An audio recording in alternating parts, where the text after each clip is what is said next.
ओम शांति। हम सभी बहुत सुंदर गीत सुन रहे थे। तुम्हारे साथ का अनुभव बड़ा निराला है। ये हमारे अनुभव का गीत है, हम बच्चों के अनुभव का गीत है। बाप के साथ में रहे, बाबा ने हमको अपना बनाया, दुनिया की गंदी टोकरी से निकाल करके अपने गले का हार बना दिया और अपने ही पालना में रखा। बहुत समय पालना करते करते लायक बनाते बनाते फिर बाबा ने सेवार्थ भेजा। तो सेवा भी उसके छत्र छाया के नीचे रह करके की है। बाबा के पूरे पूरे डायरेक्शन मिलते हैं कि बच्चे तुमको फलाने फलाने स्थान पर जाना है, वहाँ जा कर के सेवा करनी है। तो ना हमारी जान न पहचान, कहाँ जाएं, किसके पास जाएं, न कोई रहने का स्थान है हमारे पास, न कोई हमारे पास खाने पीने की ऐसी सामग्री है। परंतु बाबा ने 14 साल जो हमारी पालना की, उसके फल स्वरूप हमारे अंदर में वो शक्ति थी कि बाबा का खजाना हमारे साथ है और कुछ हमको नहीं चाहिए। ट्रेन में जा गए हैं तो सिर्फ टिकट लेकर के गए हैं और कुछ हमारे पास में है ही नहीं। कहाँ कमरा लेवें तो उसका भी खर्चा देना पड़े, फिर खाने पीने की सामग्री मंगाए उसका भी खर्चा हो। तो हम ऐसे टाइम पर निकले थे जब यज्ञ की थोड़ी बेगरी लाइफ थी। उस समय में बाबा की आज्ञा का हमने पालन किया कि इतना साल हमने पालना ली है, अब हम रिटर्न देना चाहते हैं। हम बड़े खुशी से, रुचि से बाबा की शक्ति भर करके अपने आप को चले गए सेवा स्थानों पर सेवा स्थान तो था ही नहीं, तो कहाँ जाएं। फिर जनरल में किसी माता के घर में जिसकी जान पहचान थी उसने क्लास कराया, फिर उसके द्वारा दूसरे ने, फिर दूसरे द्वारा तीसरे ने, ऐसे 8-10 माताओं से सत्संग हो गया। फिर एक मंदिर का निमंत्रण मिला, मंदिर में सेवा की 1 मास। तो मंदिर के तो जितने भी भाई बहन आने वाले थे ना, पुजारी लोग भी बाबा के ज्ञान में खिंच गए। तो वहाँ का ट्रस्टी बिगड़ गया, बोला ये कौन सा ज्ञान सुनाने वाली आई है, कहाँ से आए हैं। हमारे मंदिर में सदा के रहने वाले जो पुजारी है वो भी इन्हों को मानने लगे हैं, तो हमारा कैसे स्थान चलेगा। तो वो मंदिर का ट्रस्टी बैरिस्टर था, रिटायर्ड बैरिस्टर, उसने कहा अब इन्हों की छुट्टी कर दो, इन्हों को आप रवाना कर दो जहाँ से वो बहनें आई हैं। तो उन्होंने 1 मास सेवा करने के बाद उन्होंने हमको इशारे में कहा कि ऐसा ऐसा है, ऊपर वालों का ये डायरेक्शन है, पर हम नहीं चाहते, हम चाहते आपके लिए कुछ और स्थान ढूंढें। पर स्थान ढूंढने के साथ साथ काफ़ी खर्चे होते हैं। उस समय तो हमारी खुद की भी बेगरी लाइफ, मकान भी चाहिए, तो खाने पीने का खर्चा भी चाहिए, आने जाने का खर्चा भी चाहिए। तो हमने कहा नहीं, हम अपने बल से जहाँ भी एक कमरा लेंगे ना, तो भी मुख से ज्ञान सुना करके फिर हम अपने कमरे का प्रबंध लेंगे। तो बरोबर ऐसे थोड़ा सा ही ज्ञान सुनाया तो मंदिर वाले ट्रस्टी खिंच गए, बोला भले आप रहो और सेवा करो। अब जो जो सेवा बढ़ती गई त्यों त्यों उनको लगा कि ये तो मंदिर में आने वाले इनके बन जाते हैं, तो हमारा मंदिर तो खाली हो जाएगा, नाम हमारा बदनाम होगा कि उनका मंदिर चल नहीं सका। और ब्रह्मा कुमार ने आके अपना ज्ञान का डेरा जमा दिया है। तो ट्रस्टियों ने भी थोड़ा सा इशारा दिया कि अगर और कोई प्रबंध मिल सकता है, वहाँ पर आप थोड़ा समय रह करके सेवा करेंगे, फिर यहाँ भी आते जाते रहो और वहाँ भी। फिर एक भाई ऐसा निकला जिसने कहा कि हम आपको जमुना के घाट पर कोई ना कोई प्रबंध दिला देंगे, क्योंकि हम वहाँ के रहने वाले हैं, तो हम आपको वहाँ ले जाते हैं। तो हम भी बाबा के बोले वाले बच्चे, हमने दुनिया तो देखी नहीं, दुनिया में किस प्रकार के लोग होते हैं वो भी नहीं जानते, और ये क्या करेगा क्या नहीं करेगा। पर एक वाइब्रेशन कि हमारे को कोई कुछ नहीं कर सकता है, भले वो कुछ भी कहेगा तो हम बैठे हैं, देखेंगे, ठीक है, प्रबंध तो रहेंगे, नहीं तो जो उस समय ख्याल में आएगा वो हम करेंगे। तो थोड़े समय के बाद हमने देखा कि एक माता ऐसी आई जो वहाँ की रहने वाली थी, बहुत बड़ी प्रॉपर्टी थी उनके पास में, और रोज़ मंदिर में जाती थी। टांगा उनका अपना था, टांगे में जाती थी, जमुना का स्नान करके फिर टांगे में चढ़ के चली जाती थी। उन्होंने हमको देखा, उन्होंने कहा मैं आपको अपने पास ले जाना चाहती हूँ शहर के बीच में। दिल्ली की सब्जी मंडी, दिल्ली के सब्जी मंडी के अंदर मेरे कई मकान हैं, उन मकानों में से मैं एक मकान भी आपको दे दूंगी और आप वहीं एक हॉल भी दे दूंगी जिसमें आप सत्संग करो, आप यहाँ से चलो। वो बड़े प्यार से हमको लेकर के वहाँ मंदिर में गई। तो मंदिर से लेकर के वो अपने घर में गई। फिर वहाँ पर देखा बहुत बड़ा हॉल था और वो था शादियों का हॉल। पर उसने कहा शादी तो कब कब होती है देखा जाएगा, 2 दिन किसी और जगह शादी का रखेंगे, लेकिन आपको हम दे देते हैं। फिर उन्होंने हमको दे दिया। तो जैसे ही हम वहाँ रहे, बाबा का ज्ञान युग तो साथ में ही है। तो हम 4 बहनें थी, चारों बहनों ने योग भी कराया, ज्ञान भी दिया, मेहनत की, एक एक से मेहनत की। तो उसमें से काफ़ी आत्माएं निकल आई और उन्होंने निश्चय किया कि यही ज्ञान सत्य है और इस ज्ञान को हम धारण करेंगे और इस पर हम चलेंगे। उनको ये तो पता है ब्रह्मचर्य का पालन करना कोई आसान काम नहीं है। अगर हम ब्रह्मचर्य का व्रत रखेंगे तो लोग हमारे अगेंस्ट हो जाएंगे, हमारा पति बिगड़ जाएगा, वो दूसरों को भी बिगाड़ देगा। लेकिन वो सोच रहे थे हम कुछ ना कुछ करेंगे, लेकिन आप बहनों को यहाँ से हम जाने नहीं देंगे। खैर उन्होंने प्रबंध दिया तो हम वहाँ रहे। तो सत्संग का हाल जो था ना, उसमें जैसे ही हम योग कराते थे ना, काफ़ी बहनें ध्यान में चली जाती थी। इधर से 4 गई, उधर से 4 गई, उधर से। तो ये रिपोर्ट हमारी इंदिरा गांधी तक, नेहरू तक चली गई कि माउंट आबू से कोई देवियाँ आई है और वो ऐसे कुछ ज्ञान सुनाती है, ऐसी दृष्टि डालती है जिससे कई लोग जो है ना वो कहते हैं हमको भगवान का दर्शन हुआ, और 2-2 घंटा वो गुम रहती हैं, अनुभव करती रहती हैं। तो अभी हम इनको समझने वाले तो हम समझते रहते हैं, परंतु फिर भी दूसरे वाले लोग नहीं समझते हैं तो नाराज़ होते हैं। इसलिए आप में से खुद भी आप खुद जांच करो। हमको तो देवियाँ सच्ची लगती हैं, हम उनकी सेवा करना चाहते हैं, लेकिन आप अनुभव करो। तो उन्होंने अपने तरफ से 4 माताओं को हमारे बीच में भेज दिया। 4 कांग्रेसी माताएं थीं। तो जब हम सत्संग करते थे ना, तो एक माता इधर बैठी, एक उधर, एक उधर, एक उधर, अलग अलग बैठती थी। हमको वाइब्रेशन आया कि ये भेजी हुई माताएं हैं, परंतु भले भेजी हुई हो तो हमको क्या करेंगे? हम कोई चोरी चकारी तो करते नहीं, हम कोई छिपी हुई बात तो है नहीं, हम जो है जैसे है बाबा की सेवा के लिए आए हैं और प्योर ज्ञान सुनाते हैं। हाँ, ग्रंथों का नहीं, शास्त्रों का नहीं। तो जो ज्ञान सुनाते हैं तो उस ज्ञान सुनने में इतनी कशिश है, वो बाबा के बन जाते हैं, उनको दृष्टि मिल जाती है, वो ध्यान में चले जाते हैं, उनको हम भी कुछ नहीं कर सकते हैं। तो 4 माताओं ने 4-5 दिन रोज नोट किया कि ये बहनें कुछ नहीं करते, वो सामने बैठी है, योग करा रही है, पर ध्यान में जाने वाले वो उधर गई, कोई उधर गई, कोई उधर गई, कोई उधर गई। उन्होंने हमारी रिपोर्ट अच्छी की, बोला कुछ है शक्ति इनों के अंदर, पर ये खुद डायरेक्ट किसी एक को पकड़ करके उसी को दृष्टि देती हो, उसके साथ ऐसा किया हो, ऐसी बात नहीं है, लेकिन लगता है कि कोई शक्ति इनों के पास है।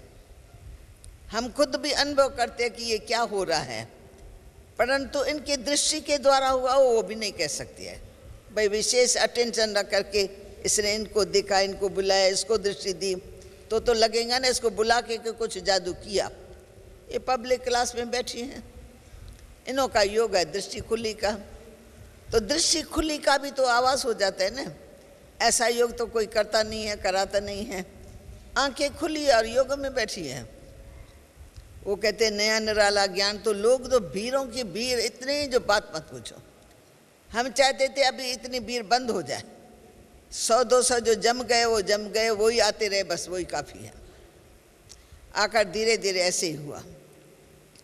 फिर उसमें से कुछ ऐसी आत्माएं निकली जो रेगुलर स्टूडेंट बन गई। उन्होंने कहा हम अलग ही मकान लेकर के हम अपना अलग ही करेंगे, लेकिन अलग के लिए तो सब खर्चा चाहिए उनको, अभी नई नई आत्माएं। फिर एक जमुना के घाट का रहने वाला था, वो हम लोगों को जमुना के घाट पर ले गया। तो घाट पर रहने के लिए कोई आसान नहीं, बस 2 दीवारें हैं और इस तरफ की दीवार नहीं है। तो वो जमुना के घाट पर नहा धो करके फिर साधना करने के लिए, ये पूजा पाठ करने के लिए बैठती है। तो ऐसे कुछ थले से बने हुए थे 2। हम भी बैठ गए एक कमरे में। रात्रि को जब हम सोए तो रोज़ देखते थे तो 1-2 भाई है ऐसे डंडा खड़का करके फिर चला जाता है, दरवाजे पर डंडा खड़का के चला जाता है। भाई ये कौन है? हमने तो किसी को कहा नहीं पहरा दो। सारा जमुना घाट भां भां लगा पड़ा है, एक जमुना का ही आवाज़ आ रहा है, कोई व्यक्ति नहीं, अंधकार लगा हुआ है। पर एक बाबा की शक्ति से बाबा ने भेजा है, बाबा को कोई सेवा करानी होगी, उसी निश्चय उस भावना से हम बैठ गए अकेले। कोई डर नहीं, किसी का भय नहीं, क्या होगा कैसा होगा, कोई पकड़ न लेवे, कोई आ न जावे अंदर नहीं। हम अपने साधना में, एक सोती थी एक बैठती थी। एक तो कुछ समय के बाद 15-20 जने पहलवान वो दूध का मटका लेके, नारियल और मिश्री वगैरह लेके वो 1-2 के पीछे पीछे आए और दंडवत प्रणाम करके सो गए। हमने कभी मनुष्य को देखा ही नहीं है दंडवत प्रणाम कैसे करते हैं। बचपन में हम आए थे, 12 साल के एज में ज्ञान में आए, फिर ज्ञान में रहे तो कुछ समय हम यज्ञ में ही रहे, तो दुनिया के वातावरण से दूर, दुनिया में क्या होता है क्या नहीं होता है वो भी मालूम नहीं। लेकिन जब ये आए ना तो वो सीधे सो गए। हम अंदर सोचने लगे अभी सोए है, इनको उठाएगा कौन। 2 मिनट के बाद देखा धीरे धीरे जो मुख्य था ना वो उठा, फिर उसको देखे दूसरा तीसरा चौथा उठा, फिर सब हमारे सामने बैठ गए। सब बैठ गए तो हमने पूछा भाई आप लोगों का कैसे आना हुआ? तो कहा कि हमको पता लगा कि इस घाट पर कोई देवियाँ आई हैं और वो भगवान का दर्शन कराती हैं, तो हम तो आपका दर्शन करने के लिए आए। तो हमने कहा कि देखो यहाँ दर्शन की तो बात नहीं है, यहाँ तो ज्ञान और योग सिखाया जाता है, यहाँ पढ़ाई कराई जाती है। अगर आप पढ़ने चाहते हो तो 1 घंटा कोई मुकर्रर करो, आओ हम आपको ज्ञान सुनेंगे। उन्होंने कहा नहीं, चलते फिरते हम सुनते रहेंगे। हमने कहा ये ज्ञान चलते फिरते का नहीं, न कोई भक्ति मार्ग है जो कीर्तन करते हैं करके फिर चले जाओ, फिर कीर्तन शुरू हुआ फिर आप आ जाओ, नहीं। ज्ञान है, अच्छी तरह से सुनो तो बैठो, नहीं तो फिर हमारे पास आने की आपको आवश्यकता ही नहीं। हम तो अपने साधना में बैठे हुए हैं, हमारे पास कोई उस समय खाने पीने का प्रबंध नहीं है। पर एक बल एक भरोसा, बाबा ने हमको भेजा है, ज़रूर यहाँ से सेवा होंगी, उसी निश्चय से हम बैठ गए। फिर वो जो पहलवान आया ना, उसने जब देखा तो उसका थोड़ा भाव बैठा। उसने कहा ये जो मैं दूध ले आया हूँ नारियल, ये तो आपको लेना ही पड़ेगा, बनाना ही पड़ेगा। हमने कहा भाई हम यहाँ ऐसे स्थान पर बैठे हैं, न हमारे पास अंगीठी है, न कोयला है, न कोई पकाने का साधन है, ये सब ले जाओ आप। हमने दूध को देखा, हाथ लगाया, आप ले जाओ, आप जाके पीना प्यार से। कहते ऐसे तो नहीं हो सकता, ये दी हुई चीज़ है हमारी दान की, ये तो आपको लेनी ही पड़ेंगी। भाई आप देख रहे हो हम कैसे बैठे हैं, कोई भी साधन नहीं है हमारे पास, तो कैसे हम तुम्हारा खाएंगे या पकाएंगे? उन्होंने कहा सब प्रबंध हम देते हैं। फिर वो पतीला लेके आए, लकड़ियाँ लेके आए, फलाना फलाना सब लेके आए। उन्होंने कहा पकाओ और खाओ। वहाँ से हमारी शुरुआत होती है अन्न की। नहीं तो इतना दिन हम थोड़ा वो ले लेते हैं, गन्ना ले लिया और फल फ्रूट थोड़ा कच्चा पका जो मिलता था वो लेकर के खा लेते थे। उस दिन उन्होंने आग्रह किया तो हमने खीर बनाई ना, तो खीर सबको भी खिलाई और हमने भी 1 कटोरी खाई। उसके बाद लोगों का आना शुरू हो गया, उनकी एक भावना बैठ गई। तो एक पहलवान ने जीत पहनी कुश्ती में, तो अंदर का संकल्प था अगर ये सच्ची देवियां हैं तो मेरी जीत होंगी, अगर ये झूठी देवियां हैं तो मेरी हार होंगी। उन्होंने अंदर ही अंदर शर्त लगाया था, हमको क्या पता शर्त क्या लगाते हैं। उन्होंने शर्त लगाया और हम उसकी जीत हो गई। जीत हो गई तो उनका भाव बैठ गया, वो सबको लेकर के आया, सबको बताया। फिर तो जितना समय हम जमुना घाट पर थे ना, तो वो बड़े बड़े लोगों को हमारे पास भेजता रहा।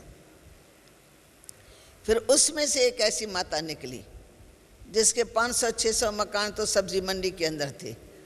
अब माता को अपना औलाद नहीं था, अब भक्तन थी, पक्की पक्की भक्तन थी, रोज टांगे में चढ़ कर के आती थी स्नान करने के लिए।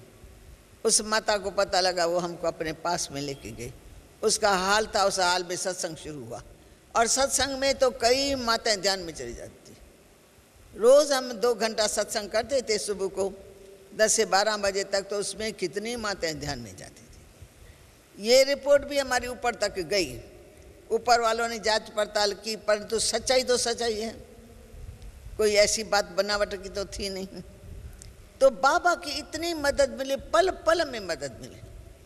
अकेले घाट पर कौन रहे, आज हम सोचते हैं तो हम समझते नहीं रह सकेंगे, अभी की हालत में भी हम कहते नहीं रह सकते। वो टाइम कैसा था, बाबा ने कैसे भेजा, कैसे अपने छत्र छाया के नीचे ही हमको विश्रामी बना दिया।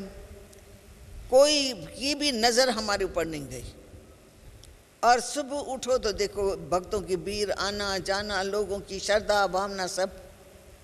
आकर हम सब्जी मंडी में रहे ना, तो वहाँ बड़ा हाल मिला, जहाँ सत्संग करते थे तो सैकड़ों माताएं भाई ने ध्यान में चली जाती है। उसके बाद इसका पक्का फाउंडेशन पड़ गया।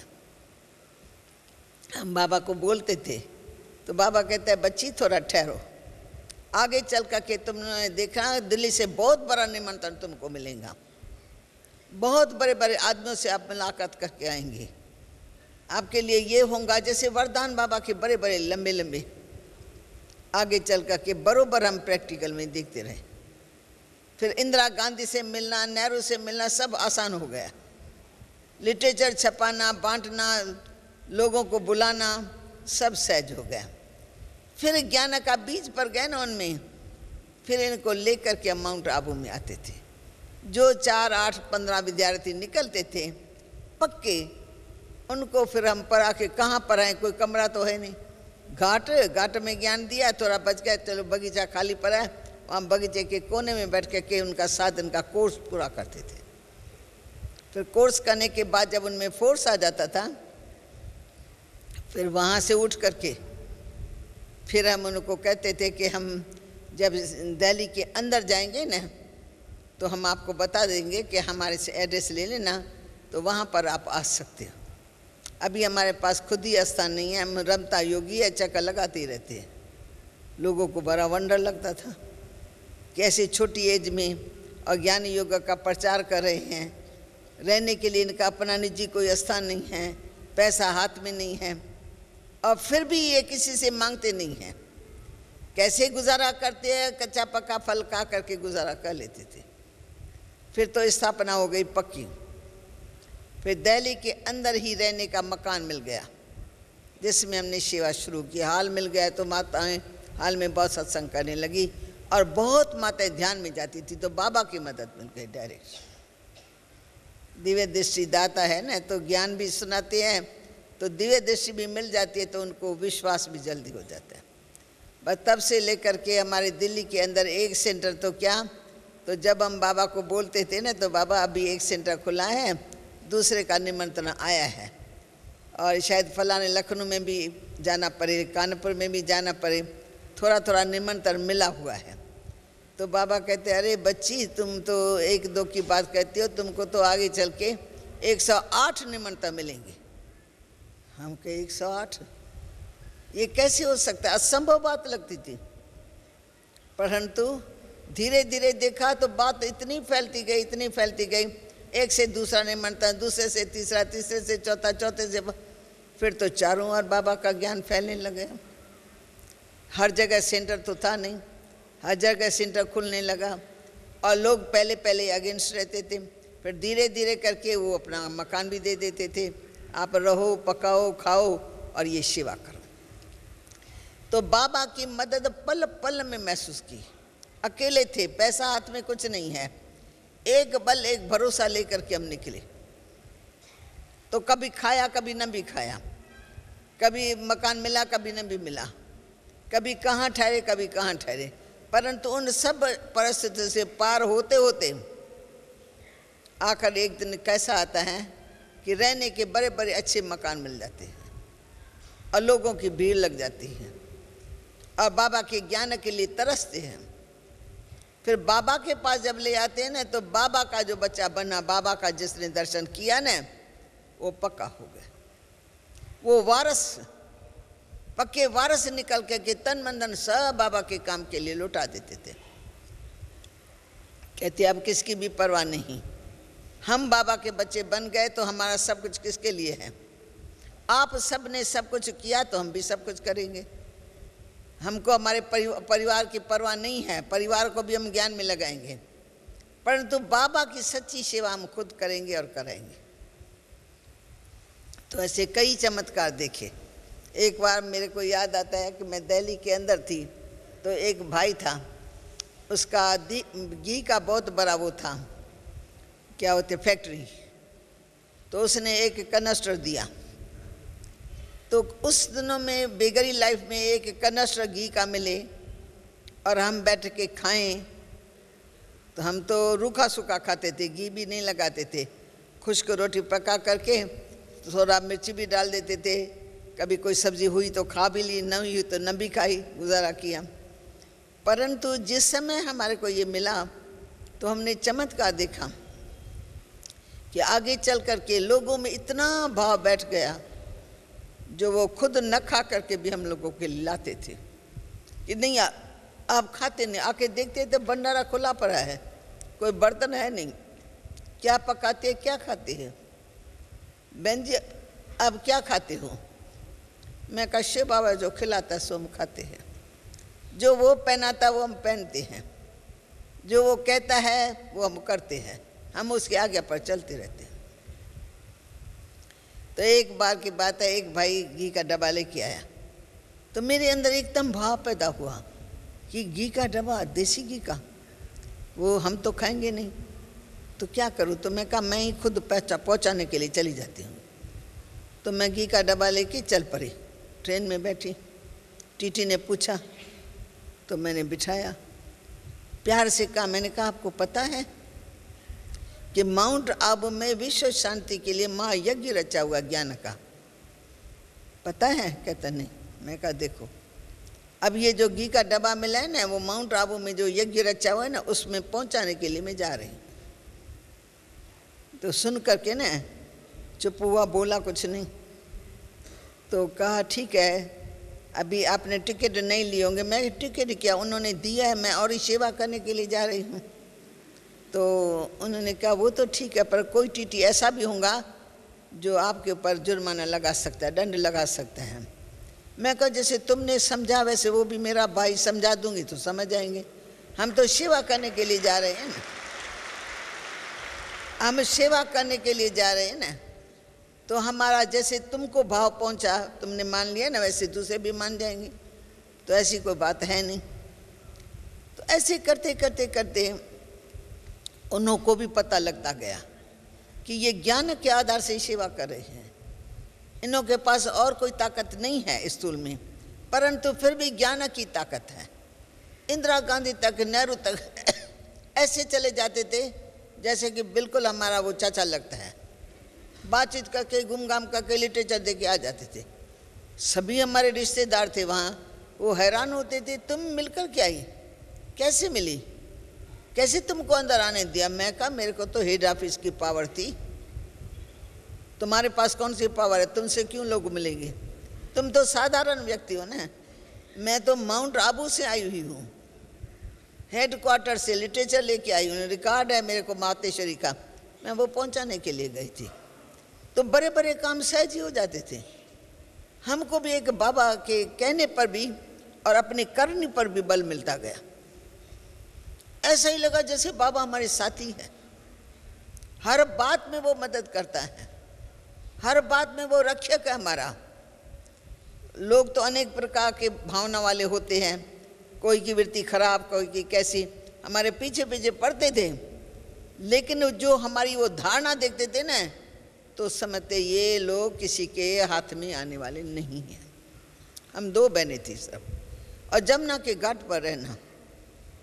अभी मैं सोचती हूँ, मैं समझती हूँ अभी मैं नहीं कर सकती हूँ, मैं ऐसे अकेले रह नहीं सकती। मैं सच्ची बात बताती हूँ। ओम शांति।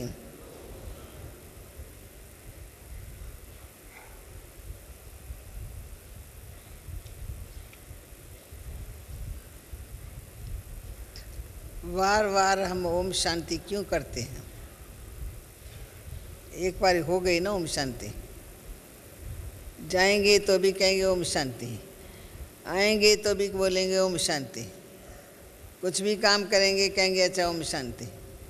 अच्छा कोई नाराज़गी भी होंगी ना तो भी कहेंगे अच्छा भाई ओम शांति, पर कहने का ढंग बदल जाएगा, निकलेगा ओम शांति, अच्छा भाई ओम शांति। वो खिंच करके बोला, पर बोला ओम शांति, वो भी ठीक है। ओम शांति का पाठ पक्का हो जाए लाइफ में तो बाकी चाहिए ही क्या। चित्तवृत्ति शांत रहे, परिस्थितियाँ तो आएंगी, उतराव चढ़ाव आएगा, कोई प्यार करेगा, कोई ठुकराएगा भी, कोई आज मान देगा कल अपमान भी करेगा, वो कुछ भी कर सकते हैं। लेकिन हमको क्या चाहिए? हाँ, हमको क्या चाहिए कि हमारी स्थिति अच्छी रहे। क्यों स्थिति अच्छी रहे? क्योंकि एक सर्वशक्तिमान बाप के बच्चे हैं, ये ऊंचा नशा चढ़ा रहे। हम सर्वशक्तिमान बाप के बच्चे हैं, और हम जगत में क्यों आए हैं ये हमारे बुद्धि में रहे। कौन है और किसके हैं, कहाँ से आए और क्यों जगत में आए हैं, ये 4 बातें हमारे ध्यान में रही। कौन है इसका फट से उत्तर आ जाना चाहिए कि मैं कौन हूँ? मैं चेतन ज्योति आत्मा हूँ। जिस समय हम कहने ज्योति आत्मा, जैसे रबर उतर जाए, जैसे मैं बोल रही हूँ, मुझे माइक का जरा भान नहीं है, माइक अपना काम कर रहा है, मैं अपना काम कर रही हूँ, मेरा अटेंशन मेरे बोलने पर है और दूसरा भाई बहनों पर है, पर माइक अपना काम कर रहा है। ऐसे ही हम कर्म भी करें, पर कर्मों से ऐसे न्यारे होके करें, कर्मों में लिप्त होकर के न करें, उसका बान लेकर के न करें। तो बाबा कहते तुम कर्म योगी भी हो, कर्म करते न्यारेपन की स्थिति में रहो। मैं आत्मा ज्योति स्वरूप हूँ, मैं किसकी संतान हूँ? तो बुद्धि को दूर दूर दूर भेदो। ऊंचते ऊंच बाप की संतान, जो सबसे ऊंच है, जो निराकार है, सर्वशक्तिमान है, सभी गुणों का सागर है, ऐसे पिता की मैं संतान हूँ। ये नशा चढ़ा रहे। आत्मा हूँ वो ठीक है, वो निश्चय हो गया कि मैं शरीर नहीं हूँ, पर शरीर में विराजमान चेतन ज्योति आत्मा हूँ। फिर आत्मा को किस बात का निश्चय हुआ कि मैं आत्मा, मेरा पिता कौन? परम पिता परमात्मा।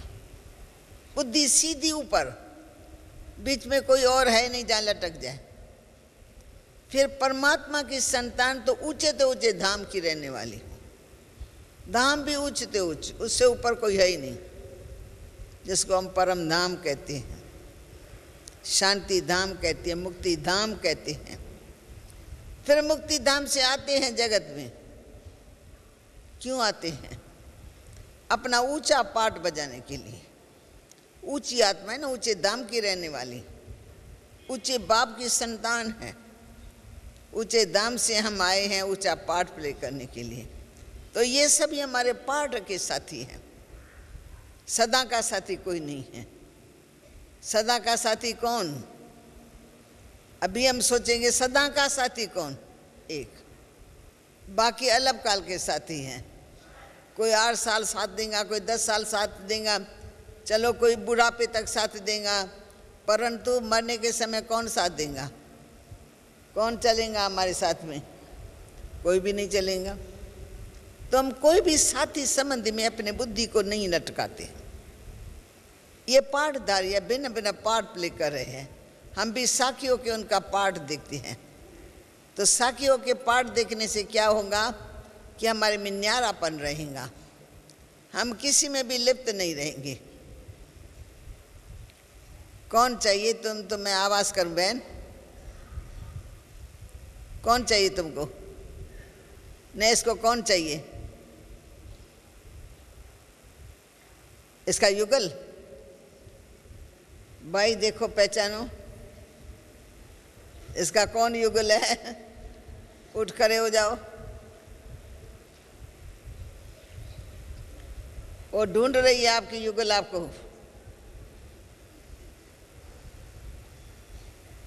तो मैंने क्या कहा भाई, कौन सी पॉइंट चल रही थी?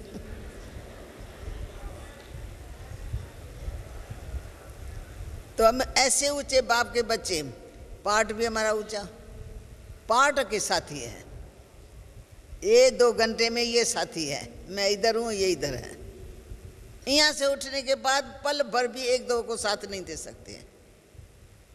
बातचीत करके कोई इधर निकल गया, कोई उधर निकल गया, कोई खाने पर बैठ गया, कोई इधर किसी काम में बिजी हो गया। पल पल में पाठ बदलता रहता है।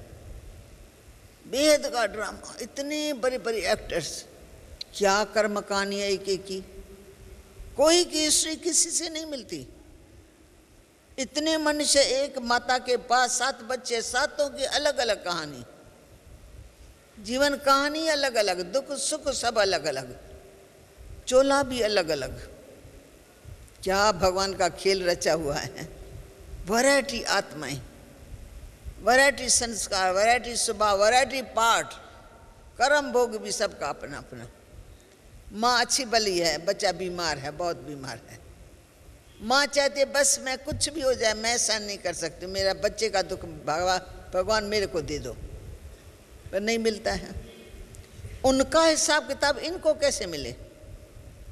अन्याय कैसे हो? भले वो मांगे तो मांगने से थोड़ी कुछ होता है। कर्म का अपना अपना खाता चुकतू करके ही जाना पड़ता है। जो सुख दुख मेरे नसीब में है कहते हैं ना, तो वो मेरा नसीब मेरे साथ है। मेरे कोई मेरे नसीब के द्वारा भोगना है, लेके आई हूँ, वो मुझे भोग करके चुकतू करना है। कोई मदद कर सकता है, मुख से सहारा दे सकता है, धन से सहारा दे सकता है, ये भी मेरा होगा हिसाब किताब। तो नहीं होगा तो कोई किसी को साथ देते ही नहीं। और कलयुग में तो है भी ऐसे। मुश्किल से कोई सच्चा बच्चा होगा जो अपने माँ बाप को साथ देता होगा। बच्चा बड़ा हुआ, बुद्धि गई, शादी की तो और गई बुद्धि, बच्चे पैदा हुए और गए, तो माँ बाप बूढ़े रह जाएंगे, उनका ख्याल भी नहीं करेंगे कि हमको उनकी सेवा करनी है। जमाना ही बदल गया, कलयुग, घोर कलयुग। माँ बाप का भी ध्यान नहीं, स्त्री में मोह पड़ जाता है विकारों के कारण, फिर विकारी संतान पैदा होते थे उसमें भी मोह पड़ जाता है, उनकी भी सेवा करेंगे।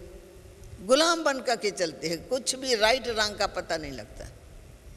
जैसे माया ऐसी कर देती है, बुद्धि को ताला लग जाता है।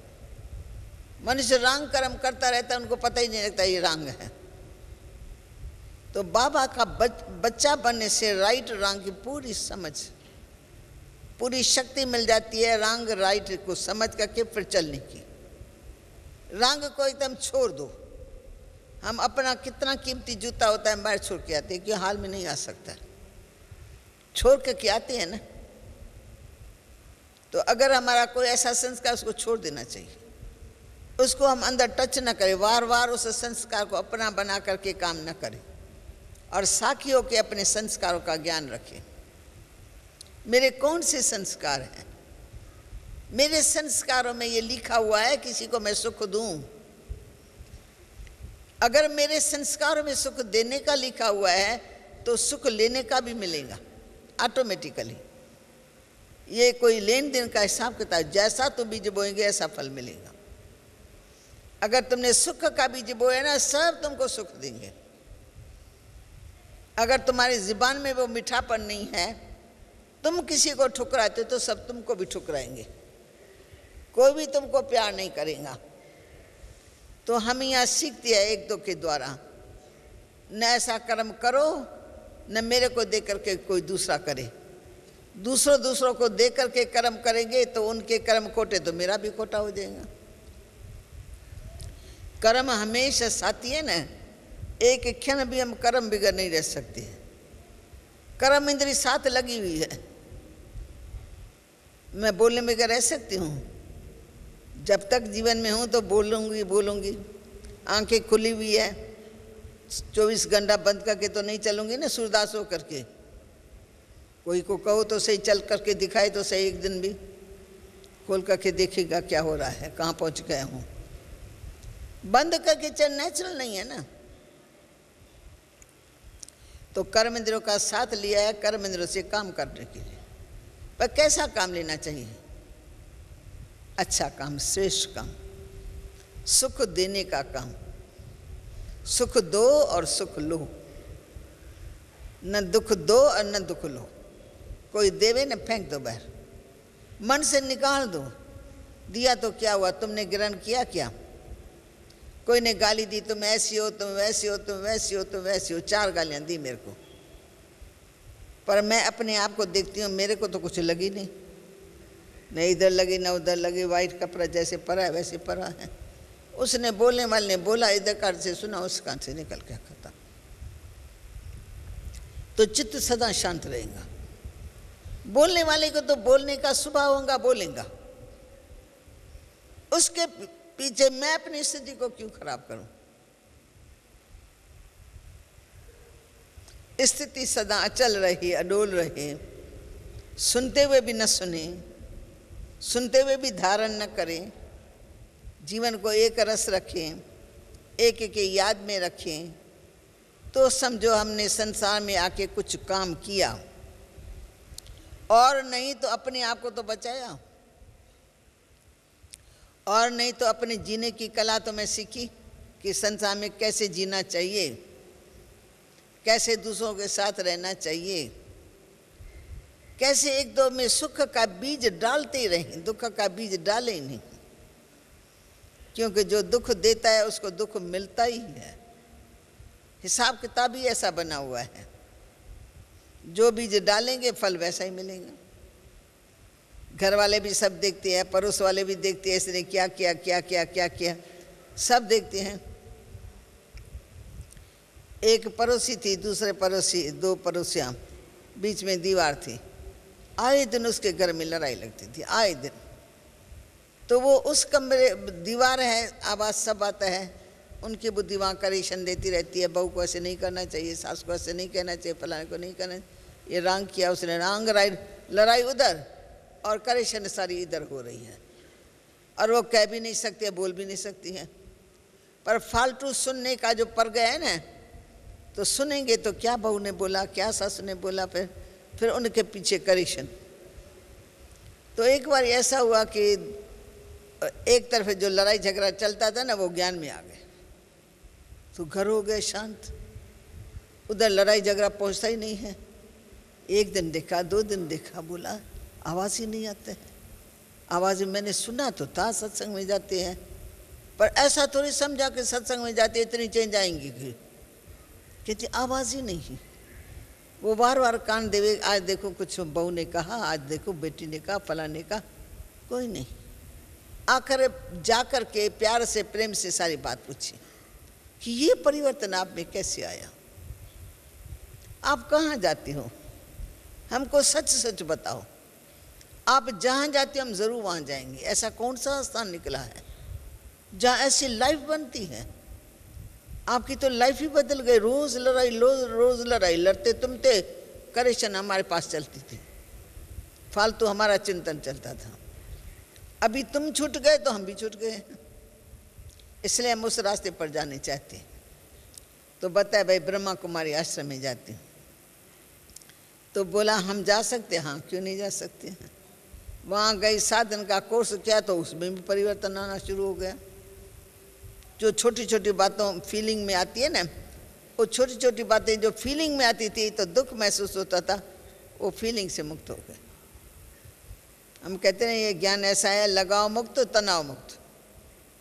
लगाव भी ना चाहिए किसी से, वो भी बहुत दुख का कारण है, और तनाव भी नहीं चाहिए। तनाव से भी सब दुखी होते हैं। परिवार में चल नहीं सकते हैं, बेटी नहीं चल सकती है माँ के साथ, बहू नहीं चल सकती है सास के साथ, तो तनाव भी बहुत दुख देता है।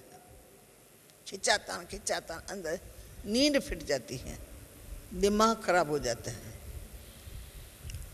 तो ज्ञान योग हमारी बुद्धि को बड़ा आराम देता है, बिल्कुल आराम दे देते हैं। किसी ने कह दिया तो क्या हुआ, लगा? हम अपने आप से पूछते नहीं लगा, छोड़ो, उसकी बात उनके कान तक ही रहे, हम उसके बात का चिंतन ही क्यों करें? जब मेरे को कोई बात लगती नहीं है, मेरे उसके ऊपर आई नहीं है, तो मैं उसके बात को अपना अंदर बनाती क्यों? फेंक दो।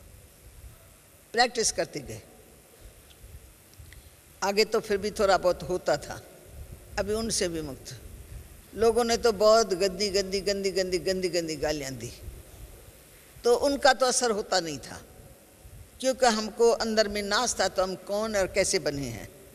गाली देने वाले समझते नहीं, इसलिए गाली देते हैं, इसलिए उनका भी दोष नहीं मानते थे। फिर धीरे धीरे करके जब हम दैवी परिवार के बीच में आए, तो आज तो सब अच्छे आपस में मिल रहे हैं। और कई बार ऐसा भी हो जाता है मन मोटा, जो तुमने कुछ कहा मेरे को अच्छा नहीं लगा, मैंने कुछ किया तुमको अच्छा नहीं लगा, तुमको वो बुरा लगा, इसलिए थोड़ा मन मोटाव के कारण थोड़ी अशांति, मनोचित्त थोड़ा अशांत। पर ज्ञान कहता है कि इसने किया वो इनके साथ, मैं उनका चिंतन क्यों करूं? बाबा ने जो काम दिया स्व चिंतन करो, मैं वो करूं ना, वो फालतू टाइम में उनमें क्यों लगाऊं? तो स्व चिंतन, आत्मचिंतन, ये है उन्नति की सीढ़ी। पर चिंतन पतन की जड़। पर के चिंतन को छोड़ दो सदा के लिए, स्व का चिंतन धारण करो। स्व चिंतन करते करते करते करते हम उन्नति को पाएंगे। चित्त भी शांत होगा, शांति में शक्ति आ जाएंगी, और जीवन हीरे तुल्य,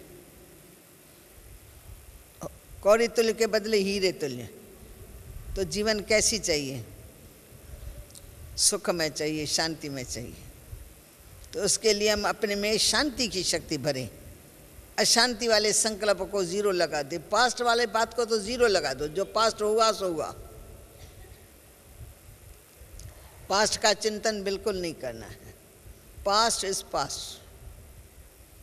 जो काम करना है वो अच्छा करना है, जो बीत जाए उसको फुल स्टॉप लगाओ। फिर धीरे धीरे क्या होगा, तो हमारी आत्मा की बहुत अच्छी उन्नति हो जाएगी। ओम शांति। अभी 8 में 5-7 मिनट पर आए हैं।